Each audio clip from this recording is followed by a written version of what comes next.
సరదాగా ఆడుకుంటూ, పాడుకుంటూ చదువుకునే వయసులో నిండా 18 సంవత్సరాలు రాగానే పెళ్లి. ఆ తర్వాత ఇద్దరు పిల్లలు.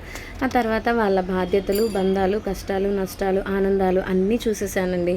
కానీ నా తల్లిదండ్రులు చేసుకున్న పుణ్యమో లేకపోతే నా అదృష్టమో తెలీదు కానీ, నన్ను అర్థం చేసుకునే నా భర్త, బంగారం లాంటి ఇద్దరు పిల్లలు, వాళ్ళిద్దరికి తగ్గట్టే నేను, మా హస్బెండ్ అయితే ఇద్దరము ఒక కోరిక మీద అయితే ఉన్నామండి. అదేంటంటే ఫస్ట్ ఉండడానికి ఇల్లు, ఆ తర్వాత వ్యాపారం చేసుకోవడానికి చిన్న చోటు ఏదైనా సరే కష్టపడాలి, సాధించాలి అని అనుకున్నామండి. ఇంకా అలాగే నా హస్బెండ్ పుట్టినరోజు టైంకి అయితే ఈ సంవత్సరంకి మేమైతే అదైతే ఫుల్ఫిల్ చేసుకున్నాము. కానీ ఏంటంటే నేను నా హస్బెండ్ బర్త్డే సెలబ్రేషన్స్ షాప్లో చేసుకోవాలి అనుకున్నాను. కానీ అలా వద్దు అన్నారు నా హస్బెండ్. సరే అని ఇంటి దగ్గరే చేసుకున్నాము. ఆ తర్వాత మనం ఏదైనా గట్టిగా తలుచుకుంటే ఆ దేవుడు చేసేస్తాడు అన్నట్టు ఇంకా నా తమ్ముడు అయితే తీసుకుని వాళ్ళ బావగారికి కేక్ తీసుకొని సడన్గా షాప్లో అయితే సర్ప్రైజ్ ఇచ్చాడనమాట.